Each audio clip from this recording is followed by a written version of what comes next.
할렐루야. 온 이스라엘 교회 샤bat 예배에 참석하신 여러분들을 주님의 이름으로 환영합니다. 오늘은 창세기 토라 포션 5784 네 번째인데요. 오늘 제목이 바예라입니다. 바예라 그래요. 바예라. 히브리어는 우측에서 자출일죠. 바예라 그래요. 나타나시니라 이런 제목인데요.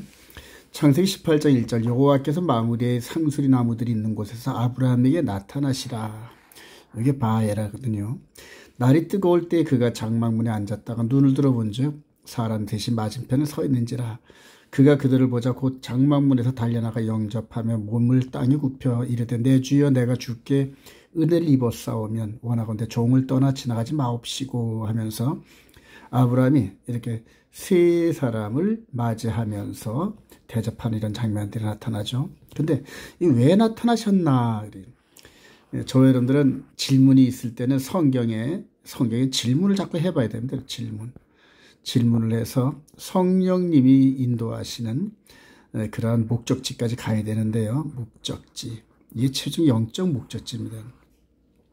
왜 나타나셨을까? 예전에 제가 오래전에 히브리 뿌리 토라를 모를 때는 왜 나타나신지 모르는 거예요. 그리고 또 그런 궁금증도 갖지도 않았고요. 근데 히브리 뿌리 토라 안에서 한 10여 년 이상을 이렇게 토라 포션 하다 보니까 이스라엘에 대해 더 많이 알게 되고, 이스라엘의 결혼 제도가 남자가 여자에게 제안, 프로포즈하고 여자가 수락하면은 결혼 서약서를 서로 나누는데, 예전에 고대 사회에서 동물을 잡아서 반으로 쪼개가지고 그 사이로 지나가면서 서약을 했듯이 이제는 결혼 서약서를 가지고 이제 서약을 합니다. 그리고 나서 이제 먹고 마심이 꼭 필요합니다.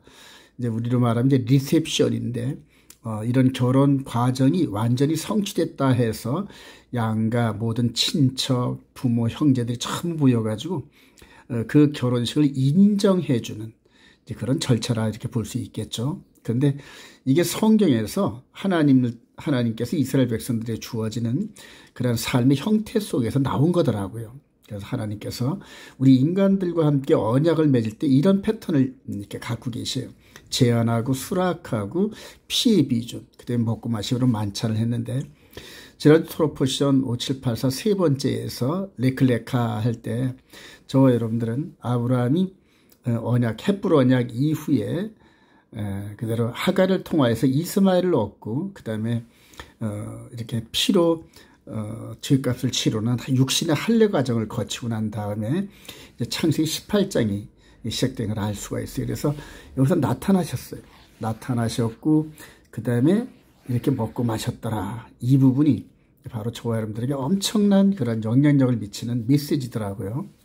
히브리서 1장 1절 옛적의 선자들을 통해 여러 부분과 여러 모양으로 우리 조상들에게 말씀하신 하나님이 모든 날 마지막에는, 그러니까 우리 주님께서 등장하시고 침례를 받고 등장하시고 우리 주님이 재림하시는 그때까지를 말세 이렇게 얘기를 합니다. 성경에서는요.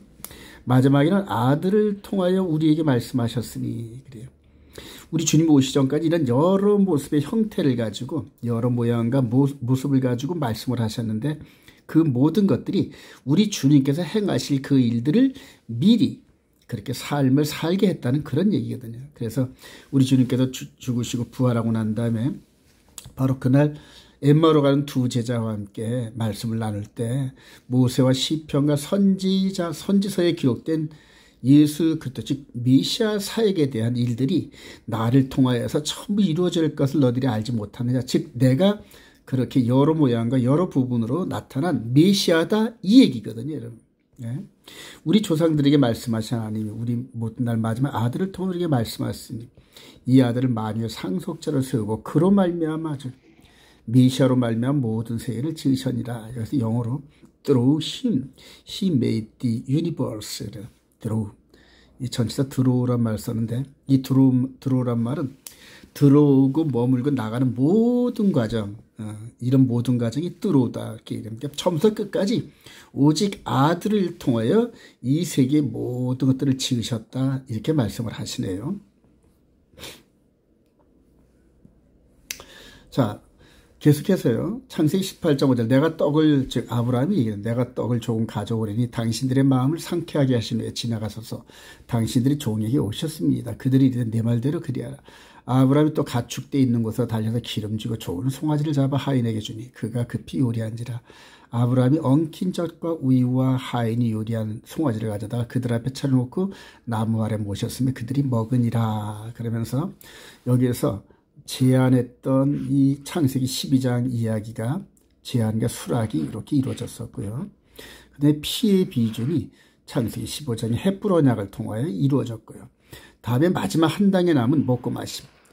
요 중간 사이에 아브라함의 실수와 넘어짐이 있었죠.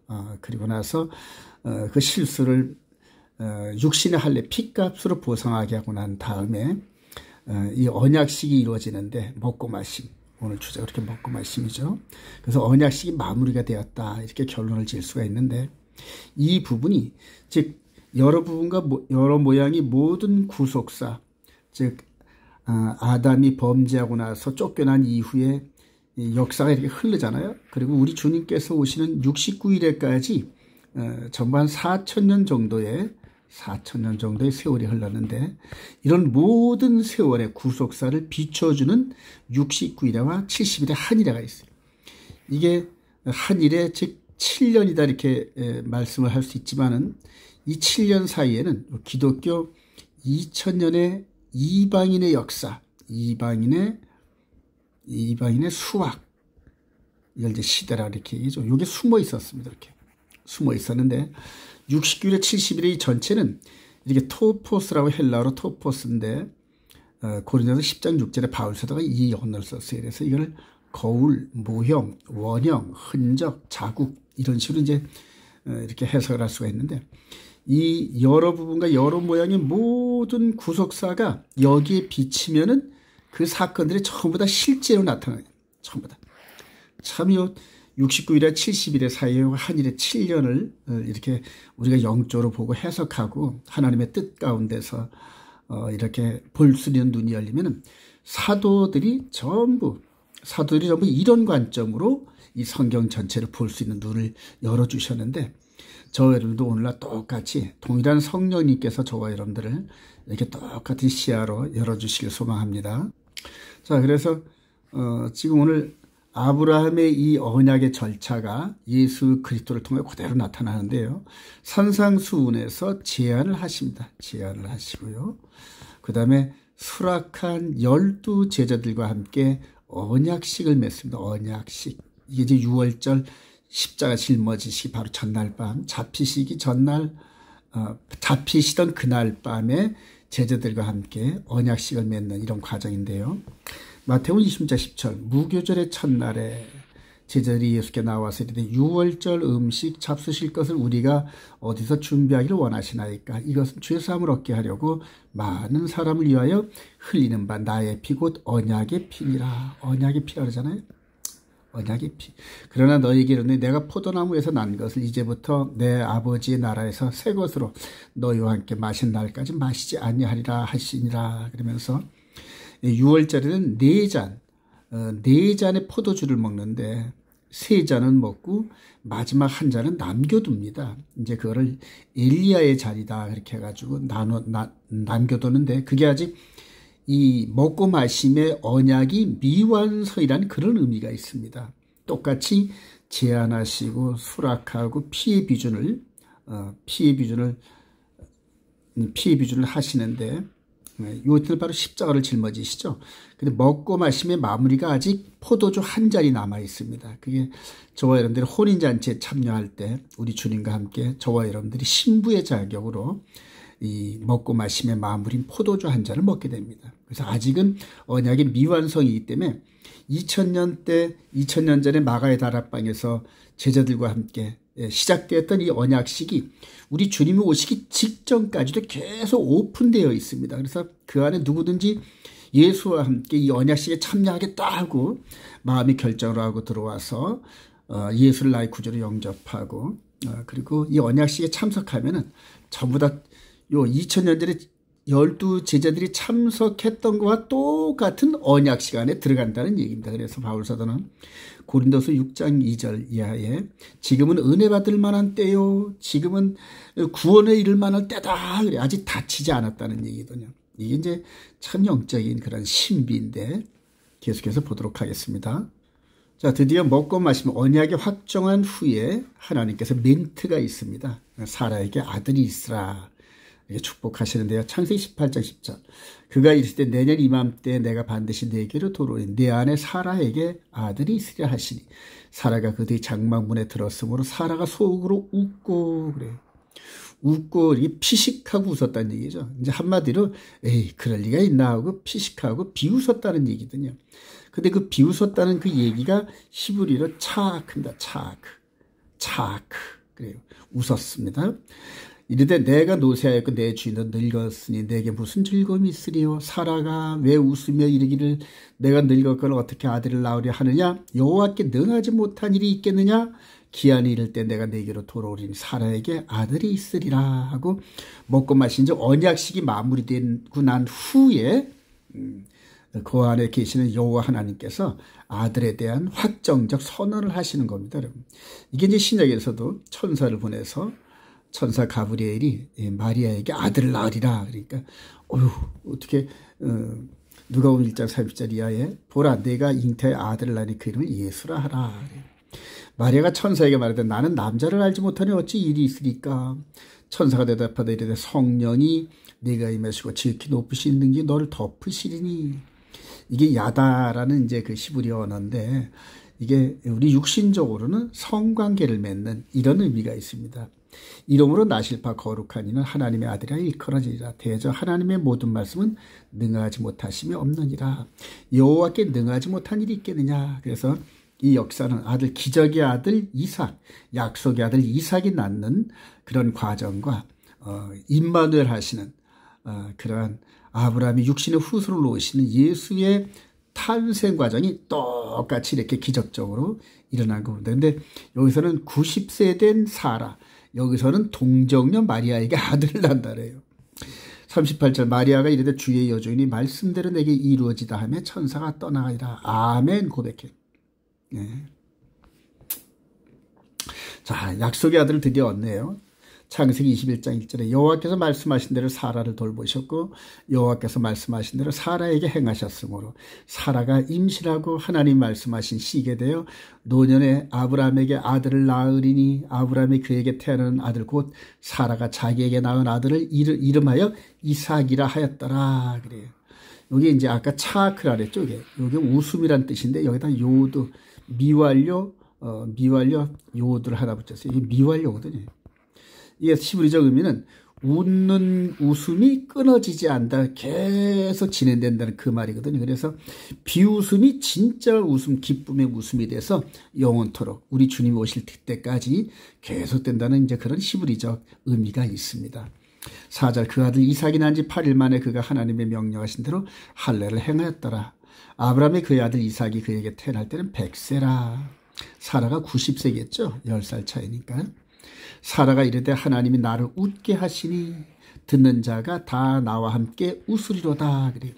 이전에 비웃음이 영원히 웃는 웃음으로 변해서 사람만 웃는 게 아니라 이 얘기를 듣는 모든 사람들이 웃는데 어떤 웃음이냐면 기쁨의 웃음. 그래서 비웃음에 또 실없는 희망이 없는 그러한 그 웃음에서 정말로 진정한 웃음, 기쁨의 웃음으로 이렇게 이끌어가시는 하나님의 섭리를 저와 여러분들이 볼 수 있네요.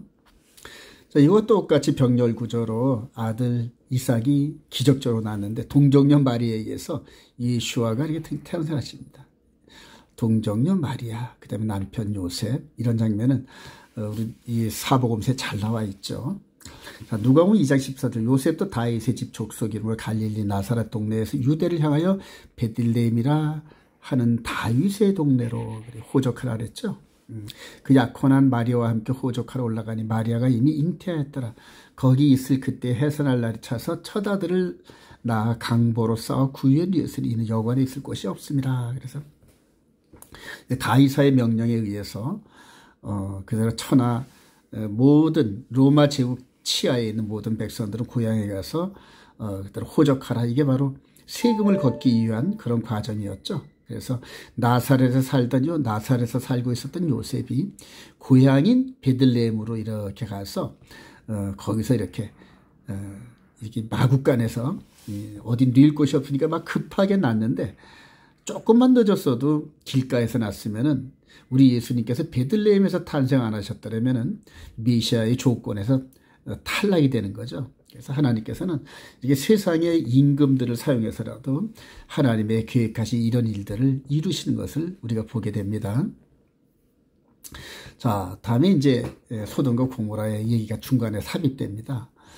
창세기 19장 1절에 그 두 천사가 소돔에 이르니 마침 롯이 소돔 성문에 앉아 있다가 그들을 보고 일어나 영접하고 땅 엎드려 절하며 롯이 간참에 그제서야 돌이켜 그 집으로 돌아온지라. 롯이 그들을 위하여 식탁을 베풀고 무교병을 구우니 그들이 먹으니라.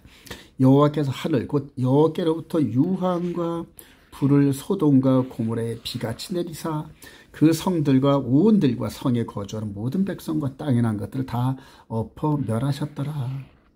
롯의 아내는 뒤를 돌아보았으므로 소금기둥이 되었으라. 이 부분이 이제 태초에 노아의 홍수 이후로 첫 번째 하나님께서 한 도시를 그 악함을 보지 못하시고 심판하셔서 불로 태우시는 이런 장면이 나옵니다.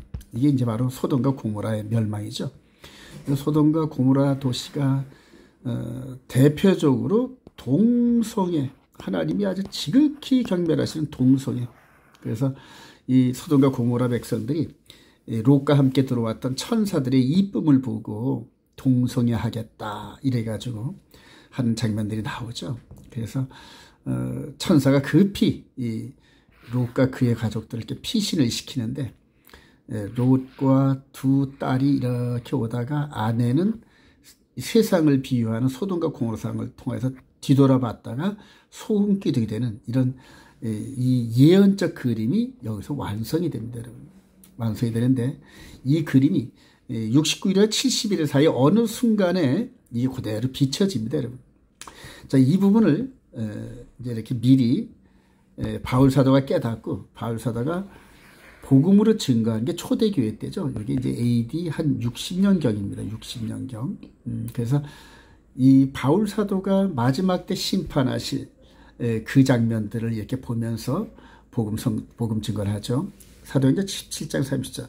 알지 못하던 시대에는 하나님이 간과하셨거니와 모른 척 해주셨다. 그래. 모른 척. 왜냐하면 몰랐으니까. 하나님의 공의와 사랑의 법을 몰랐을 때는 하나님이 간과하셨대요. 근데 이제는 어디든지 다 사람에게 다 명하사 회개하라 하셨으니. 왜 이렇게 하셨냐? 이는 정하신 사람으로 하여금 천하를 공의로 심판할 날을 작정하시고, 우리가 알지 못하지만 이미 작정하셨대요.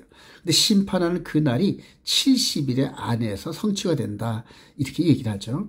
이에 그를 죽은 자 가운데서 다시 살리신 것으로 모든 사람에게 믿을 만한 증거를 주셨음이라.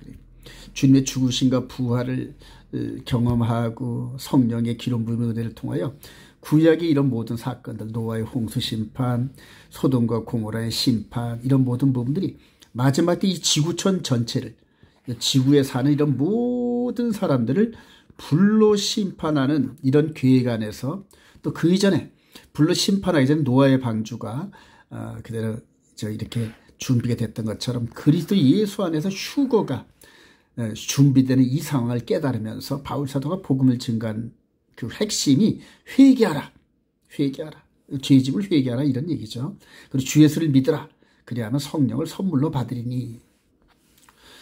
동시에 베드로 사도도 동일한 그림을 봤죠. 베드로후서 2장 6절에 소돔과 고모라 성을 멸망하기로 정하여 제가 되게 하사 후세에 경건하지 아니할 자들에게 본을 보셨으며 무법한 자들의 음란한 행실로 말미암아 고통당하는 의로운 롯을 건지셨고. 소돔과 고모라에서 이렇게 음란한 무법한 자들을 전부 다 이렇게 격리시켜서 멸하시고, 그때 의로운 롯과 그 가족들을 이렇게 구출하는 이런 장면을 가지고 또 베드로 사도가 설명하죠. 자, 베드로서 3장 6절. 이로 말미암아 그때의 세상은 물이 넘침으로 멸망했을 때 노아의 홍수 때를 본 겁니다. 이제 하늘과 땅은 그 동일한 말씀으로 불사르기 위하여 보호와 신바되어 경건하지 않은 사람들의 심판과 멸망의 날까지 보존하여 두신 것이라. 그래서 아까도 말씀드렸지만은 이 지구촌 전체에 사는 이 인간을 비롯한 모든 코로 숨쉬는 생명체를 하나님께서 불로 심판하기로 작정하셨답니다. 맨 처음에는 물로 심판을 하셨는데 그게 장차 불로 심판하실 예언적인 그런 사건이다, 이렇게 얘기를 합니다. 그래서 그 이전에 이 창세 이후로, 아담 이후로 우리 주님 재림하시기 직전까지 예수 그리스도의 신부로서 의와 공도의 삶을 살았던 그들은 죽은 자 가운데서 부활시키고 살아있는 자는 호련히 변화시켜서 공주로 끌어올리면서 이 불심판의 영향력 하에 들어가지 않게끔 하신다. 근데 그게 언제 이루어지냐면 70일 안에서 주님 강림하실 때 이 사건이 이루어진다는 겁니다, 여러분. 그래서 지금 세대주의 관점에 있는 분들이 우리 주님 재림한 후에 1000년 동안 이 세상에서 통치하시고 왕노릇하고 그 이후에 심판한다는 이런 그림하고는 전혀 맞질 않아요. 그래서 마지막 종말론을 여러분들이 연구하실 때 오로지 성경에 기록된 말씀을 기준 삼아서 너무 울타리 밖으로 넘어가도 안 되고 또 미치지 못함도 안 되고 그래서 정말 균형 있는 그런 종말론 성경 해석하기를 소망합니다. 창세기 22장 1절에 이제 아브라함과 이삭의 아주 클라이막스 같은 그런 사건이 있는데요.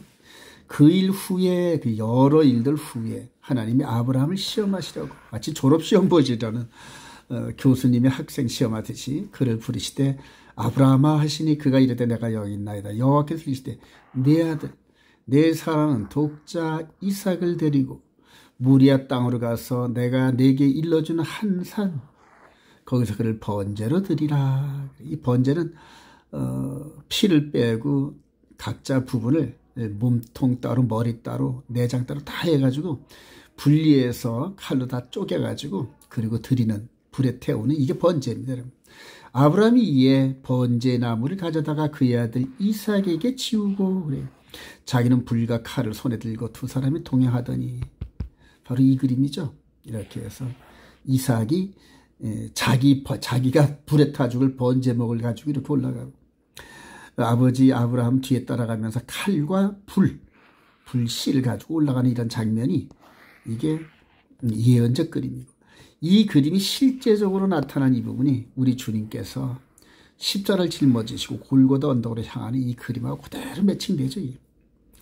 그러니까 하나님께서 아브라함의 한 50년 정도의 훈련, 신앙, 여정 가운데서 과연 하나님이 장차 이루실, 하나님께서 이루실 아들 예수 그리스도를 이렇게 십자가에서 짊어지고 동일한 장소입니다. 이런 모리아산이죠. 그러니까 동일한 모리아산. 여기에서 이룰, 즉 아브라함부터 한 2000년 후에 이루실 진짜 그림에 대한 모형적 사건을 아브라함이 감당할 수 있겠냐 하고 시험하시는 겁니다. 여러분. 지금. 자, 그리고 드디어 하나님을 믿고 아브라함이 칼로 아들 이삭을 찌르려는 그런 과정에서 결정적으로, 그리고 여기서 이제 스톱 그러지 않습니까? 그만! 마치 영화 배우가 영화 감독이 영화를 찍다가 요 순간에 스톱 이렇게 했던 것처럼. 근데 동일한 장소에 2000년 후에 우리 주님께서 십자가에 못 박힐 때는 실제 상황이거든요. 실제 상황이라서 손과 발에 못, 그 다음에 머리에 가시멸주관 쓰시고 피를 흘리시면서 실제로 죽으신 요 장면을 아브라함이 2000년 전에 예언적 그림으로 완성을 한 겁니다, 여러분. 엄청난 그런 그 충성이죠. 여기에서 이제 나중에 훗날 히브리서 기자가 설명한 장면을 조금 이따 보게 됩니다. 창세기 22장 7절 이하에 아브라함이 이르되 내 아들 번제할 어린 양은 하나님이 자기를 위해 친히 준비하시라. 그래서 그의 아들 이삭을 결박하여 제단 나무에 놓고 손을 내밀어 칼을 잡고 그의 아들을 잡으려 하니. 여기까지. 자, 이 그림을 또 계속해서 볼 때 아브라함이 눈을 들어 살펴보자 한 순양이 뒤에 있는데 뿔이 수풀에 걸려 있는지라 아브라함이 가서 그 순양을 가져다 아들을 대신하여 번제로 드렸더라. 이제 이 장면이죠. 그래서 이 모리아산에서의 이 아브라함의 충성하는 과정 속에서 하나님께서는 2000년 후에 동일한 장소에 이루실 진짜 여자의 후손의 발 뒤꿈치 상하는 이런 사건을 연출할 수 있었습니다, 여러분. 하나님께서 얼마나 기뻐하셨을까요, 여러분? 그래요. 저 여러분들이 이런 충성된 종들이 되기를 소망합니다. 자, 완전한 순종을 통하여 약속의 아들을 만난 아브라함. 그렇습니다. 자, 창세기 22장 15절에 이제 하나님께서 기뻐하시면서 이렇게 말씀해요. 여호와의 사자가 하늘에서부터 두 번째 아브라함을 불러 이르시되 여호와께서 이르시되 내가 하나님이 나를 가리켜 맹세하노니 자기 위에 더 큰 자가 없으니까 당신께서 당신을 가리켜 맹세하신대요. 내가 이같이 행하여 내 아들 내 독자도 아끼지 아니하였은즉 내가 내게 큰 복을 주고 내 씨가 번성하여 하늘의 별과 같고 바닷가의 모래 같게 하리니 내 씨가 그 대적의 성문을 차지하리라. 그래서 땅과 씨와 복을 즉 창세기 12장에서 제안했던 그 복을 여기서 다시 한번 확증합니다. 맹세합니다. 18절에 또 내 씨로 말미암아 천하 만민이 복을 받으리니 이렇게 말해요. 천하 만민이 즉 이방인입니다. 이방인. 이는 네가 나의 말을 준행하였음이라 하셨다 하니라. 그러면서 현재 지금 이 씨는 예수 그리스도고요. 결과적으로 그 다음에 땅은 가나안 땅이고 이 두 가지는 전부 다 성취가 됐는데 맨 마지막 지금 이방인의 복이 예수 그리스도로 말미암아 이루어지는 그런 타임라인에 있죠. 자, 그래서 창세기 3장 15절에서의 이 약속의 말씀이 중간에 이렇게 아들 이삭을 드리는 아브라함의 충성을 통하여 슬쩍 나타나고 드디어 하나님께서 직접적으로 아브라함의 아들이 아닌 당신의 아들을 똑같은 모습으로 십자가에 이렇게 못 박게 하시고 죽게 하시고 3일 만에 부활하게 하셨어요. 여기서도 아브라함이 번제로 죽일 뻔했던 이 이삭 대신 드려지는 양을 보면서 순간적으로 느낀 게 죽음과 부활을 봤다 이렇게 얘기를 하거든요. 자, 요한복음 8장 56절에 너희 조상 아브라함은 나의 때 볼 것을 즐거워하다 보고 기뻐하였느니라. 유대인들이 이르되 네가 아직 50세도 못 되는데 아브라함을 보았느냐? 예수께서 이르시되 진실로 진실로 너희에게 이르노니 아브라함이 나기 전부터 내가 있었느니라 하시니. 그래요. 자, 이와 같은 그림들, 즉 여자의 후손의 이 사건이 말씀으로 선포되어져 가지고 이렇게 이 예언적인 사람들을 가리켜서 69일 후에 즉 62 weeks 미시아가 컷오프 되는 요 사건을 한일의 중간에 즉 한일의 3년 반 요 7년 요 중간에 정확하게 십자가에 죽으시고 부활하신 요 그림이. 자, 그러면 저와 여러분들이 한번 여기서 생각할 것은 여자의 후손에 대한 예언은 성취가 됐어요, 여러분. 그럼 누가 남아있을까요? 이 뱀의 머리가 깨지는 이 사건도 이 여러 모양과 여러 부분 속에서 이렇게 비춰지다가 69일에와 70일의 사이에서 이루어지는데 요 지금 예수님의 십자가 사건은 2000년 전에 전 3년 반 동안 이루어졌고 다음에 마지막 후 3년 반 기간에 이 마귀가 머리가 깨지는 그런 사건이 이루어질 텐데 바로 그게 계시록에서 등장하는 여러 사건들입니다. 멸망의 아들이 등장해서 자기가 메시아야 그러면서 막 미혹을 하고 있다가 마지막에 자신의 주유가 꽉 들어차면서 우리 주님이 강림하시면서 패하여 영원한 불목 가운데 이렇게 집어넣으시고 모든 사건을 마무리하시는 그런 장면이죠. 자, 로마서 1장 1절 예수 그리스도의 종 바울은 사도로 부르심을 받아 하나님의 복음을 위하여 하나님의 복음 택정합을 입었으니 이 복음은 하나님의 선지자들을 통하여 그의 아들에 관하여 성경이 미리 약속한 것이라. 그래요. 여러 모양과 여러 부분이 특별히 아브라함과 그 아들 이삭을 통하여서 하나님 아버지와 아들에 대한 이런 모든 것들을 병렬 구조로 이렇게 설명을 했죠. 그 아들에 관하여 말하면 육신적으로는 다윗의 혈통에서 나셨고 그래서 마태복음 1장 1절에 보면 아브라함과 다윗의 후손 예수 그리스도의 세계라 그러지 않습니까? 즉 아브라함이 육신의 후손을 통하여 이 땅에 오셨으니 아브라함, 이삭, 야곱, 요셉 그 다음에 이스라엘의 12지파 가운데 특별히 유다 지파를 통하여서 다윗 왕의 후손으로 쭉 오시면서 요셉과 마리아가 전부 다 다윗 왕의 후손들이죠. 그렇게 해서 이분이 육신의 다윗의 후손으로 오셨고, 그러나 성결의 영으로는 죽은 자 가운데서 부활하심으로 말미암아 하나님의 아들로 확증되셨으니, 확인되셨으니, 선포되셨으니 곧 우리 주 예수 그리스도시라. 할렐루야. 그래서 죽음 이후에 부활체의 몸으로 저와 여러분들과 새 언약을 맺은 겁니다, 여러분. 그래서 저와 여러분들의 눈과 이렇게 육신에 있는 이 모습으로 맺은 게 아니라 속사람, 믿음으로 마음의 세계에서 이루어지는 영의 세계에서의 언약이죠. 그래서 그 언약 안에 저와 여러분들이 참여하셨다는 것을 늘 유념하시길 소망합니다. 자, 결론입니다. 믿음의 조상 아브라함의 순종을 본받아 그리스도의 장성한 분량에 이르라. 이렇게 제가 제안을 드렸는데요. 히브리서 11장 17절. 아브라함은 시험을 받을 때 믿음으로 이삭을 드렸으니 그는 약속들을 받은 자로 돼 그의 아들을 드렸느니라. 그에게 이미 말씀하시길 내 자손이라 칭할 자는 이삭으로 말미암으리라 하셨으니 그가 하나님이 능히 이삭을 죽은 자 가운데서 다시 살리실 줄로 생각한지라. 비유컨대 그를 죽은 자 가운데서 도로받은 것이니.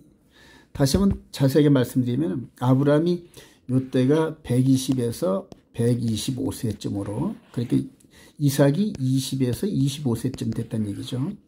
그러니까 75세에 불을 받아가지고 한 50년 정도를 훈련을 받았어요. 50년 정도 훈련을 받으면서 하나님께서 한 번도 약속을 어긴 적이 없으시고 말씀하신 건 반드시 성취하는 그런 하나님을 체험했다는 얘기죠. 그런데 느닷없이 아들을 번제로 드리래요. 죽여서 각을 떠가지고 전부 각을 떠서 태워서 죽이래요. 그리고 죽이고 나서 존재가 없어지면 어떻게 할 거냐. 그럼 이전에 이 아들을 통해 이루시고자 하셨던 그 약속들은 어떻게 될 거지? 약속을 못 지키시는 거 아니야? 여러 생각이 많았겠죠. 결론은 뭐냐. 약속을 한 번도 어긴 적이 없으시다. 그럼 이 아들을 번제로 드려서 죽었다 하더라도 다시 살리셔서 아들을 통하여 약속하신 그 약속들을 이루실 거다. 여기에 결론이 딱 내진 거예요. 즉 부활에 대한 확신과 소망 가운데서 아들 이삭을 번제로 드릴 마음의 결단을 했다. 이런 얘기입니다, 여러분. 빌립보서 2장 5절 너희 안에 이 마음을 품으라 곧 그리스도 예수의 마음이니 그는 근본 하나님의 본체시나 하나님과 동등된 거예요. 하나님과 동등됨을 취할 것으로 여기지 아니하시고 오히려 자기를 비워 종의 형체를 가지사 사람들과 같이 되셨고 사람의 모양으로 나서 자기를 낮추시고 죽기까지 복종하셨으니 곧 십자가에 죽으심이라. 그래요. 여기 이삭이 젊은 나이에 아버지에 대한 전적인 신뢰 속에서 순순히 묶이고 제단 위에 올라갔던 그것처럼 하나님 아버지를 절대적으로 신뢰한 우리 예수 그리스도는 자기의 번제 십자가에 그대로 마치 어린 양처럼 끌려가서 죽임을 당하고 그랬더니 하나님께서 그 아들을 부활시키시면서 하늘과 땅에 있는 모든 권세를 그 아들에게 주셨다. 이렇게 얘기를 합니다.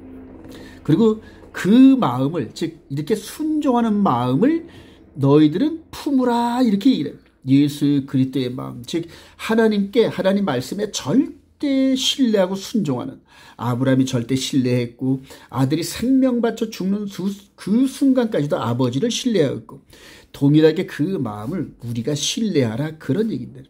그래서 하나님 말씀은 전적으로 퍼펙트하다. 절대 오류가 없다. 이 믿음 가운데서 성경의 말씀대로 순종하다 보면은 진리를 발견하게 됩니다, 여러분. 그 진리를 발견한 그러한 성도들은 말씀의 전신갑주를 입으면서 마귀가 미혹하는 미혹에 안 넘어간다는 겁니다. 마지막 이제 저와 여러분들이 적그리스도가 등장할 때가 얼마 안 남았어요, 여러분. 지금 이 이스라엘 땅에는 가자 지구에 있는 하마스, 팔레스타인 이들이 이스라엘 공격해서 엄청난 전쟁을 일으키고 있는데 이게 바로 전쟁의 방아쇠가 당겨진 거라 저는 그렇게 생각을 합니다. 아주 작은 전쟁으로 시작해서 앞으로 전 세계를 뒤엎는 3차 대전이 이제 이렇게 시작될 것으로 저는 보는데요. 우리 주님께서도 전쟁과 전쟁의 소문이 들릴 터인데 아직은 끝이 아니라 그렇게 마지막에 대해서 말씀하셨던 것처럼 지금 저와 여러분들이 이런 상황에 놓여 있습니다. 여러분, 경제라든가 군사적이라든가 문화적이라든가 이런 모든 부분들이, 특히 동성애가 전 세계를 덮고 있는 이때 소돔과 고모라 땅에 있는 것처럼 그런 식으로 지금 동성애가 전 세계를 덮고 있는데, 이런 것들이 마지막 때 불로 심판하실 징조로 우리에게 다가옵니다. 그리고 나서 이제 짐승의 표 사건이 곧 시행될 것이라 이렇게 되어지는데, 이렇게 하나님의 말씀을 전적으로 신뢰하면서 하나님의 계명과 예수 그리스도를 믿는 믿음 안에 있는 자들만이 마귀에게 미혹되지 않고 이 죽음을 각오하고 죽더라도 죽기까지 순종 복종하신 예수님의 뒤를 따라갈 수 있다, 그렇게 생각이 듭니다. 에베소 4장 13절, 우리가 다 하나님의 아들을 믿는 것과 아는 일에 하나가 되어 온전한 사람을 이루어 그리스도의 장성한 분량이 충만한 데까지 이르리니, 이는 우리가 이제부터 어린아이가 되지 아니하여 사람의 속임수와 간사한 유혹에 빠져 온갖 교훈의 풍조에 밀려 요동하지 않게 하려 함이라 그래요. 즉 우리 영혼의 닷, 영혼의 몸에 닷 같은 역할하는 예수 그리스도를 통한 그 말씀, 하나님의 계명, 우리 안에 세팅된 하나님의 계명, 예수의 십자가 보혈의 이 공로를, 그 죄를 씻어주시는 그 엄청난 그 능력을 인정하는 그러한 그 성도들, 그리고 그러한 삶의 가치를 가지고 우리 주님 나라 향하여서 달려나가는 저와 여러분들이 이런 사람의 속임수 간사한 유혹에 안 빠지고 세상의 온갖 교훈과 풍조에 밀려 요동하지 않게끔 된다, 이런 얘기입니다. 앞으로 여러분들, 살아가신 여러분들 정말로 하나님의 말씀을 죽도록 순종하면서 바울 사도처럼 모범을 보이면서 그렇게 이끌어가는 주의 종들이 거의 소멸될 겁니다, 여러분. 그럼 여러분들이 각자 도생을 해야 할 텐데, 그때는 성령께서 여러분들을 이끌어 주셨던 그런 경험이 있는 분들만 마지막까지 성령의 인도를 받아서 우리 주님 혼인잔치 마지막 한 잔이 남아있는, 그래서 이 언약의 모든 것들이 마무리되고 영원한 땅에 들어가는 그런 축복을 맞을 겁니다. 저와 여러분들이 그런 거룩한 성도들 되시기를 주님의 이름으로 축원드립니다.